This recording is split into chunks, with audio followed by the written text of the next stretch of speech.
Shalom Uvracha.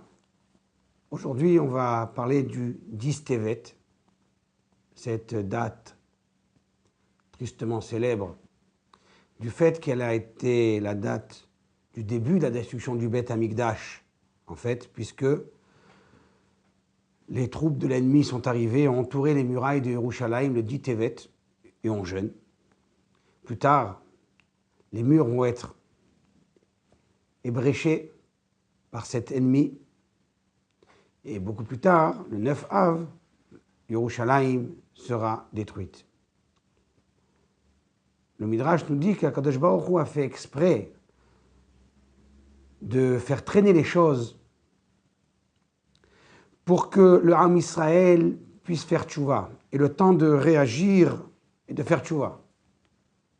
Mais ils n'ont pas fait tchouva.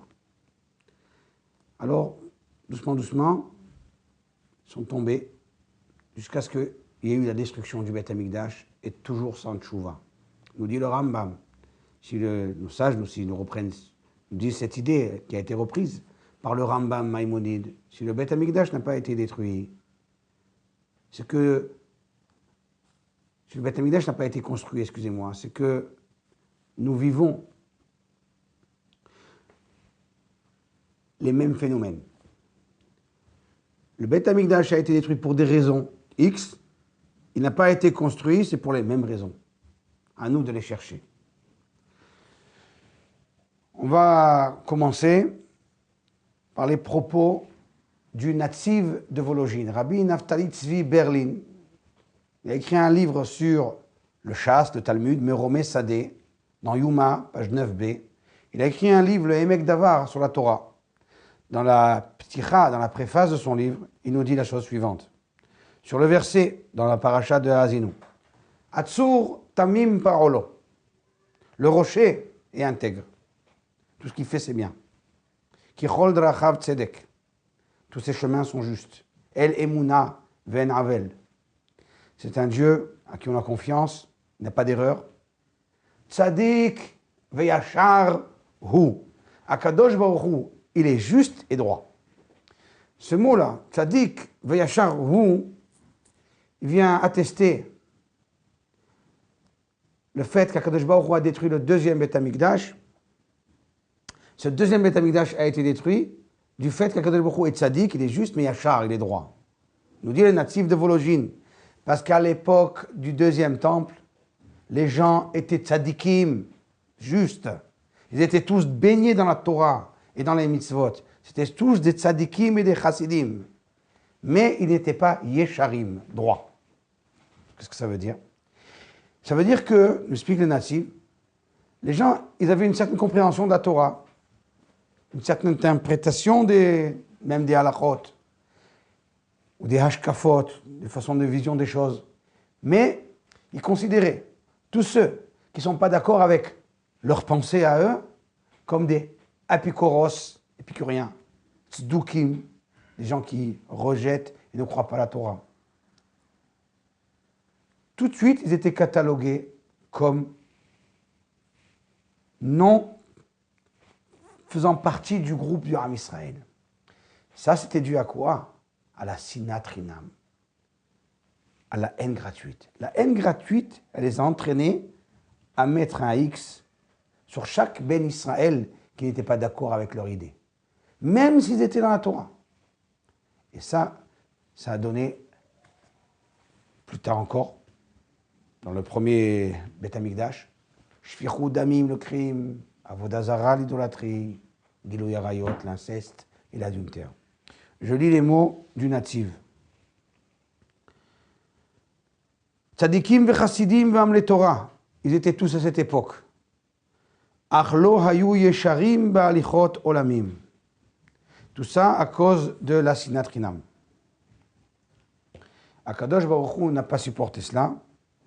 Yachar hu eno sovel tzadikim kaelu. Akadosh Baruch Hu, il est droit. Il ne supporte pas des tels tzadikim, des gens tellement justes qui ne sont pas accommodés avec les gens qui ne sont pas d'accord avec eux et qui les condamnent aussitôt comme non-croyants, comme renégats, apikoros, tzduki.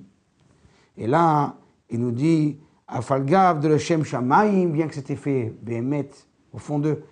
Au nom de Dieu, ils faisaient ça. Mais Ze Gorem Chorban Abriya Ve'Harisut Yishuv Haaretz. Ça a causé la destruction du Beth Amikdash.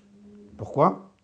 Parce que les gens étaient véhiculés inconsciemment par la haine gratuite, sinatrinam, qui était profondément cachée en eux. C'est un message tellement d'actualité, malheureusement. On peut se trouver même dans des milieux de Torah, et on n'est pas d'accord sur une halakha, on n'est pas d'accord sur une hashkafa, une vision des choses. Tout de suite, il y en a un qui peut condamner l'autre de apikoros, de tzduki, et on a le droit de parler du lashon hara, etc. Attention. Il faut bien être certain de ce qu'on fait. On retrouve dans le Zohar HaKadosh, Parashat Kitissa, page 190, d'Afkouf Sadik, la même idée. Rabbi Shimon Bar Yochai disait, tout groupe, Kol Haverim, je traduis directement de l'araméen en hébreu, qui est ensemble, mais qui ne s'aiment pas, ils sont en train d'étudier ensemble, chez Enam ou Avim Zeedze, ils ne s'aiment pas, eh bien, Gormim Leatzmam, Shelo Lalechet, Bederech Hayashar. Cause à eux-mêmes de ne pas aller dans ce qui est droit, dans le chemin de droiture. La haine, ou bien même le non-amour, Enam ou Avim, eh bien ça nous déboussole, ça nous déstabilise, ça nous rend peut-être tzaddik, mais pas yachar. Et c'est important aussi pour les gens qui commencent à faire tchouva, et commencent à rentrer dans le monde des tzaddikim et des chassidim, et ils font les mitzvot. Attention. Attention de ne pas vexer autrui. Attention de ne pas critiquer autrui si ça le blesse. On n'a pas le droit, il y a des halachot. On doit être tzaddik, mais yachar. Et parfois, même dans une discussion ilchatique qu'il peut y avoir, c'est dangereux. Il faut être certain de ne pas être véhiculé dans son discours et son dialogue de sinatrinam, de haine gratuite. Voilà ici les propos plus ou moins du natif de Vologine, sur lesquels on va donc se baser, se fonder, mais on va aller plus loin. La Gemara, dans le traité de Yuma 9b, nous dit Migdash Rishon, le premier Beth Amikdash, Mipne Macharav, pourquoi il a été détruit? Et la Gemara nous répond aussitôt, il nous dit, parce qu'il y avait à l'époque du premier Beth Amikdash, Avodah Zara, Gilui Arayot, Shvichut Damim, idolâtrie, inceste et adultère, et le crime. Donc, on a détruit le Beth Amikdash. Demande la Gemara, Mikdash Sheni, le deuxième Beth Amikdash, Sheayu Bo Oskim Batorah, Obigmilut Chassadim, qui était là-bas en train d'étudier la Torah et il faisait la charité. Mipne Macharav. Pourquoi il était détruit? Répond la Gemara, Sinatrinam, la haine gratuite qu'il y avait au fond d'eux. Ça, c'est la Gemara. Pour bien comprendre la Gemara en profondeur, on va couper en petits morceaux ces phrases de Gemara. Le premier Beth Amikdash a été détruit, pourquoi? Parce qu'il y avait Avodah Zara, idolâtrie, Shvichut Damim, le crime, et Gilui Arayot, l'inceste et l'adultère. C'est pour ça qu'il a été détruit. Étonnant. La Gemara, dans le traité des Nedarim 81a, nous dit, sur le verset de Jérémie, Jérémie c'est à l'époque du premier Beth Amikdash, Mi aish veyaven zot, qui est l'homme sage et qui va comprendre cette chose-là? Quoi? Almav d'Aaretz. Comment se fait-il que la terre a été détruite, Yerushalayim? Natsta kamidbar mibli over, elle a été transformée en un désert. Comment c'est possible? Pourquoi? Le Navi, le prophète Jérémie, pose la question. Nous dit la Gemara, cette question-là, elle a été posée aux Chachamim de l'époque, aux Nevi'im de l'époque. Elle a été posée même aux Malachim. Personne n'a su la répondre. Jusqu'à ce qu'Akadosh Baruch Hu vienne répondre à cette question, et le prophète Jérémie nous dit la réponse. Alosvam et Torati. Parce qu'ils ont abandonné ma Torah. Ça veut dire quoi, ils ont abandonné ma Torah? S'ils étaient ouverts et déclarés, alors on l'aurait vu. Les Chachamim, au moins, l'auraient vu. Shelo birochu baTorah trila. Ils n'ont pas fait la bracha sur la Torah au début. Le Ran, sur place, explique, bien entendu, il faisait la bracha extérieurement, mais intérieurement, il y avait un problème. intérieurement, leur Torah n'était pas la Torah qu'Akadosh Baruch Hu voulait. Faire une bracha avec tout son poids et être conscient qu'on est en train ici de gérer, de discuter, de traiter la volonté d'Hachem en tant que telle, ça mérite une bracha très spéciale. Comprendre que la Torah que j'ai entre les mains, c'est ce qu'Hachem m'a transmis, c'est la seule information que j'ai de lui. Vous savez, j'ai très peur des gens qui me parlent de Dieu, parce qu'on n'a aucune information de Dieu. La seule chose qu'on a de lui, c'est sa Torah. Donc, il vaut mieux rester sur terre et parler de sa Torah. Comme dit la Gemara, Anochi Hashem Elokecha, je suis Dieu, ton Dieu. C'est la Torah. Ana, Nafshit, Katvit, Ya'avit. Les premières lettres de Anochi, c'est moi, ma personne, j'ai écrite et j'ai donné. Akadosh Baruch Hu nous dit, dans le texte de la Torah, j'ai donné ma volonté, donc c'est moi. C'est la seule chose que vous avez de moi. Cette Torah-là, lorsqu'on l'étudie, il faut faire une bracha avant. Une bracha, bien entendu, pas seulement extérieure, mais intérieure, sachant que ça, c'est la volonté d'Hachem, pas plus et ni moins. À la limite, je dirais, on n'est même pas la peine, c'est pas la peine d'étudier pour accomplir les mitzvot. C'est pas, bien sûr, c'est important, mais le but de la Torah, c'est de comprendre ce qu'Hachem veut. C'est là. Et même si on va se trouver un jour avec un cas qui ne va jamais exister, un taureau qui est encore une vache, mais puisque la volonté de Dieu, c'est qu'un taureau qui est encore une vache, la première fois que ça arrive, il va payer la moitié du prix de la vache, c'est ça la volonté d'Hachem, eh bien on va étudier ça. Et surtout, ne pas étudier pour les honneurs ou pour trouver un joli job. Ça s'appelle Shelo Birchu Batorah Trila. Ils n'ont pas fait la bracha réelle de la Torah réelle. Voilà ce que la Gemara nous répond sur cette question. Alma Avda Haaretz, parce qu'on n'a pas donné à la Torah tout son sens. Et là, les deux Gemarot sont contradictoires, puisque la Gemara, dans le traité de Yuma 9b, nous dit que la terre a été détruite. Pourquoi? Parce qu'il y avait Avodah Zara, Gilou Yarayot, Shvichut Damim, l'inceste, l'adultère, le crime, l'idolâtrie. Et la Gemara, dans le traité d'Endarim, nous dit Alma Avda Haaretz, sur quoi la terre a été détruite et rendue désert. Alosvam et Torati, Shelo Birchu Batorah Trila. Ils ont abandonné ma Torah, ils n'ont pas fait la bracha avant. C'est contradictoire. Et une fois, on a donné un cours. Dans une autre occasion, on avait dit qu'il y a ici deux questions. Il y a pourquoi Yerushalayim a été détruit, pourquoi le Beth Amikdash a été détruit, et pourquoi la terre d'Israël a été détruite. Ce sont trois questions différentes avec trois réponses différentes. Mais fermons la parenthèse pour ce soir. Là, on va essayer de dire autre chose. Peut-être bien que la Gemara ici se pose une autre question. À savoir, certes, il y avait Avodah Zara, Gilou Yarayot, Shvichut Damim, toutes ces avérotes déclarées qui étaient à Yerushalayim. Mais pourquoi la Torah qui était étudiée à Yerushalayim ne les a pas protégés? Ça, c'est la question de la Gemara dans les Darim.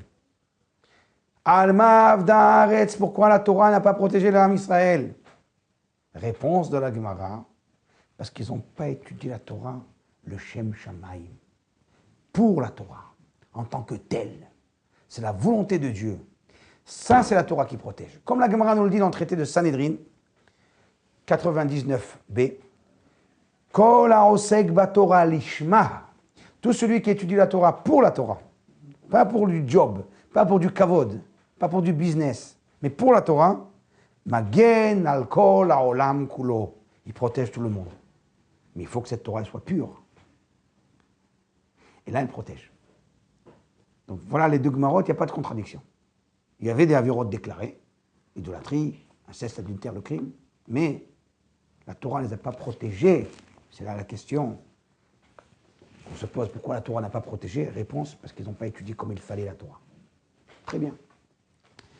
Ça, c'est la première phrase de la Gemara. Continue la Gemara. Migdash Sheni, le deuxième Beth Amikdash. Dans ce deuxième Beth Amikdash, Ayu Oskim Batorah, Uba Gmilut Chasadim, Lipnei Macharav. Pourquoi il a été détruit? Ah, question.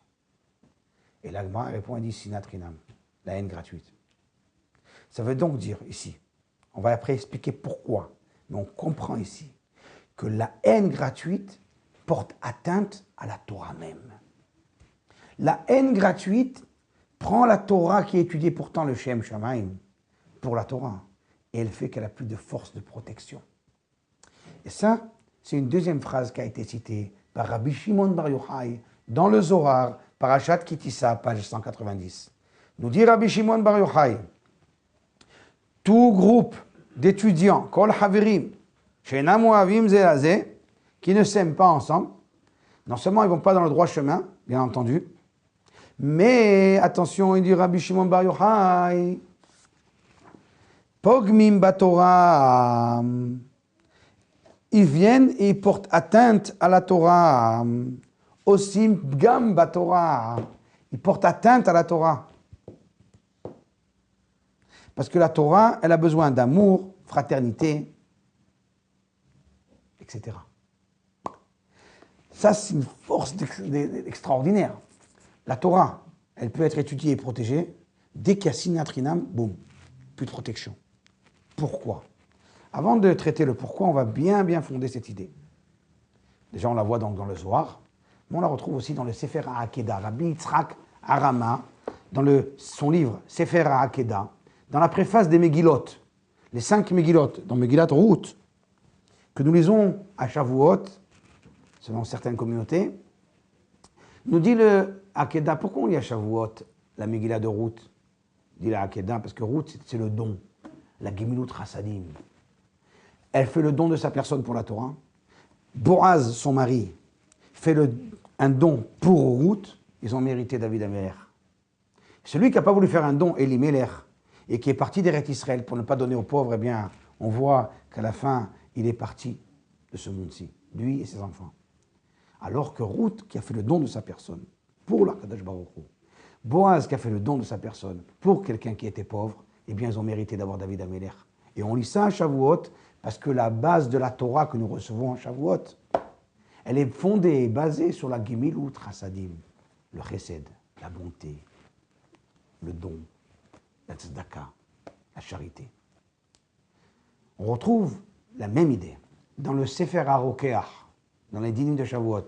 Le Rokeach, c'est un Baal HaTosafot qui vivait au XIe siècle. Il nous dit, dans Parashat Vayikra, dans la Chumash Vayikra, 3e livre de la Torah, chapitre 23, nous voyons qu'on parle là-bas des matnot aniyim, des cadeaux qu'on donne aux pauvres dans les champs. On leur laisse la péa, le coin du champ, la leket, ce qui est tombé, la shicha, ce qu'on a oublié. On donne tout ça aux pauvres. Et juste après, on nous parle des fêtes de Shavuot. Pourquoi?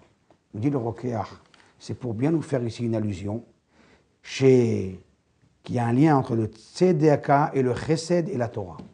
Tu veux recevoir la Torah? Daka, chesed, charité, bonté, et là tu recevras la Torah. On n'a toujours pas expliqué pourquoi, mais on le voit. On va citer à ce sujet encore une autre Gemara. Dans le traité de Makot 24a, la Gemara nous dit que la Torah, elle fait bien sûr, elle a 613 mitzvot.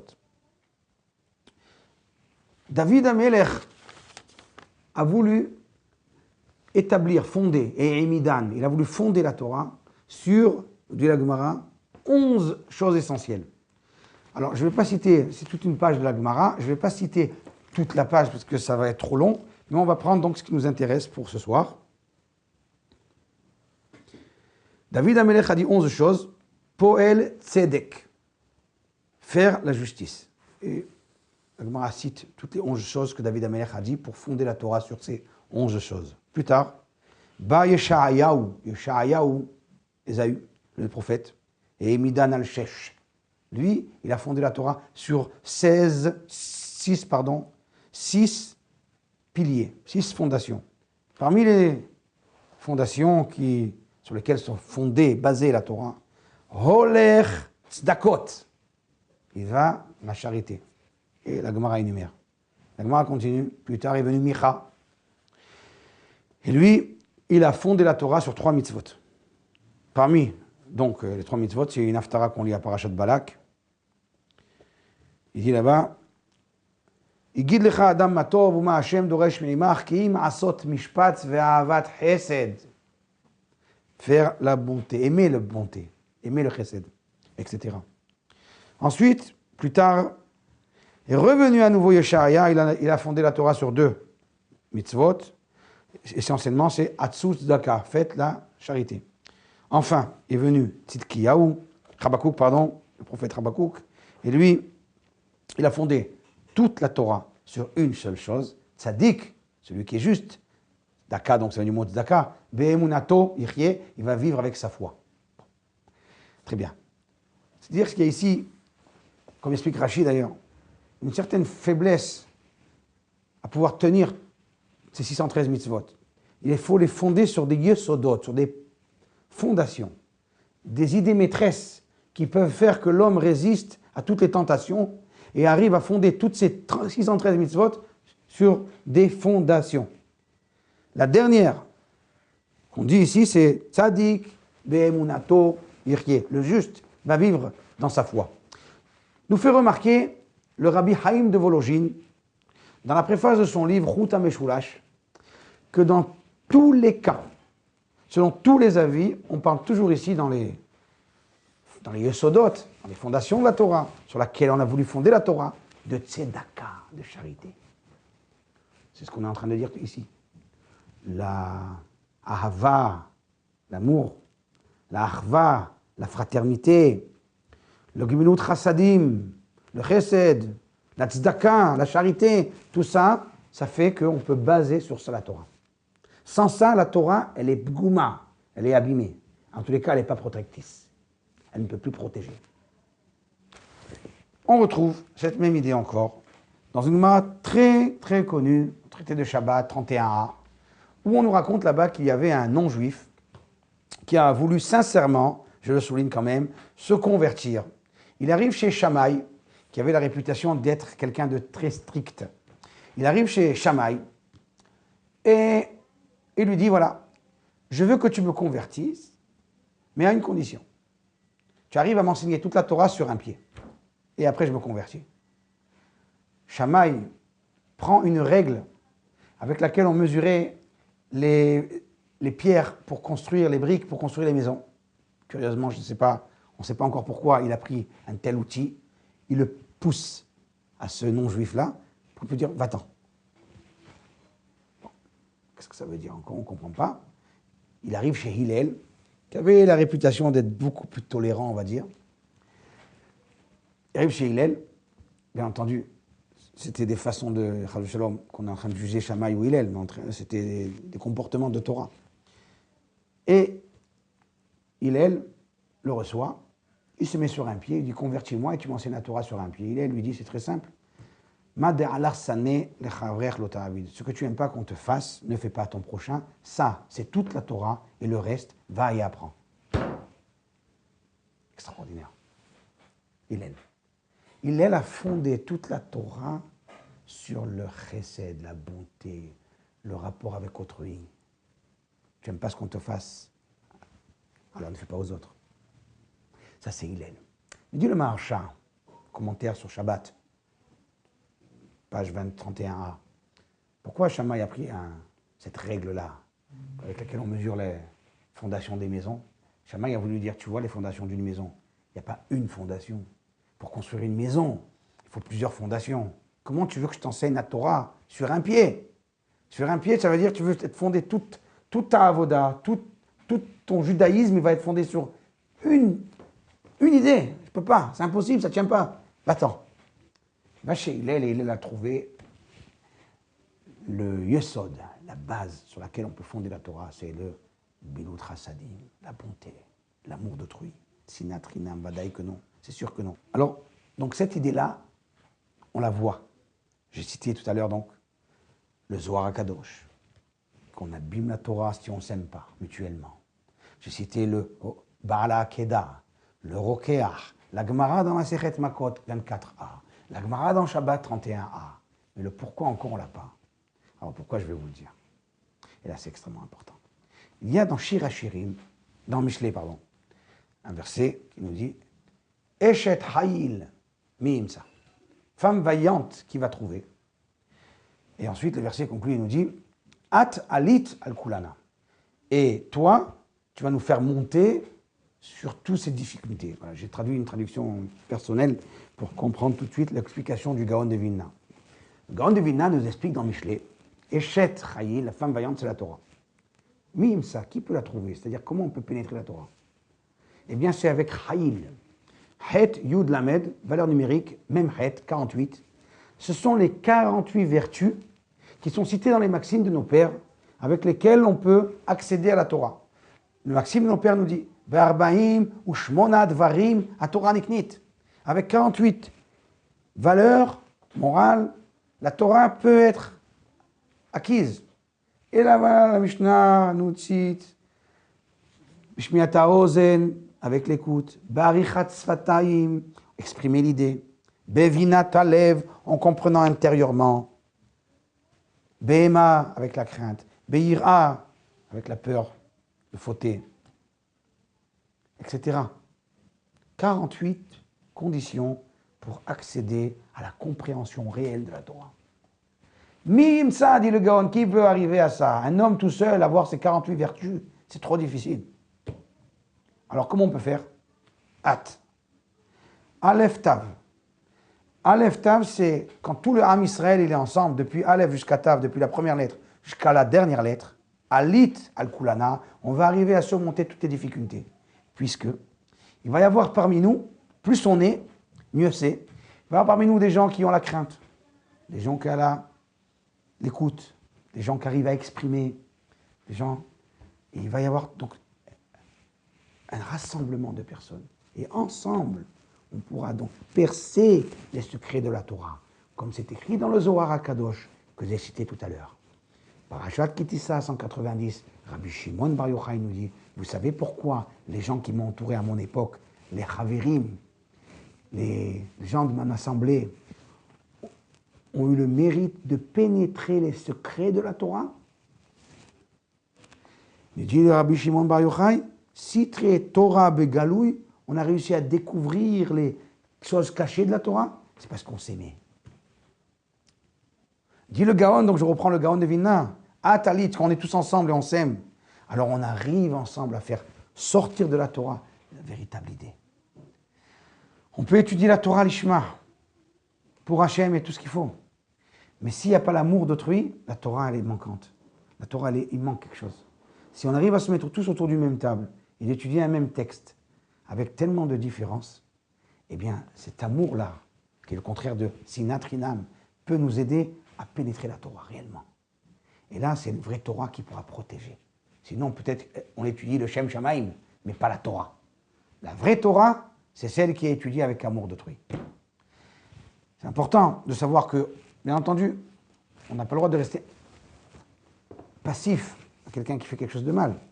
Mais comme nous explique le Baal Tanya dans son livre, le Tanya Perek Lamed Bet, il faut haïr le mal qui est fait et pas l'homme qui fait le mal. Je hais le mal qui est en toi, mais pas toi. Voilà comment il faut voir les choses. Donc, Yehi Ratson, que ce soit la volonté du ciel, qu'on arrive à prendre une leçon et à s'aimer les uns les autres. Et je cite toujours, et je le dis, s'aimer, ça ne veut pas dire qu'on va être dans le même endroit géographique, habiter dans le même quartier. Ce n'est pas parce que j'aime tout le monde que je vais habiter à Dizengoff, à Tel Aviv. Non. S'aimer, ça veut dire quand je vois l'autre, je vois d'un bon œil. Je l'accepte, je l'aime. Ça ne veut pas dire que je vais mettre mes enfants dans la même école. Ça ne veut pas dire non plus forcément que je l'invite Shabbat à la maison. C'est pas forcément. Peut-être que oui, mais il y a des conditions pour pas qu'il cause des problèmes. Mais on doit l'aimer. Il faut aimer tout juif. Haïr le mal qui est en lui, mais pas lui. Haïr le mal qui est fait, mais pas l'homme qui fait le mal. Itamu hataim min haaretz, que soient détruits les fautes de la terre. Et la Gemara nous dit hataim velo chotim, les fautes, mais pas ceux qui fautent. Ceux qui fautent, on prie Hachem, fais-leur faire tchouva, qu'ils restent là avec nous. Qu'Akadosh Baruch Hu les aide un jour à éclairer leurs yeux. Voilà la vision, la hashkafa, la façon de voir les choses. Après la leçon qu'on a reçue du Chorban Bet Hamikdash, de pouvoir être capable de passer outre sa aide gratuite qui est à l'intérieur de nous. Aimons-nous les uns les autres. Amen. Ken Yehi Ratzon Kol Tov.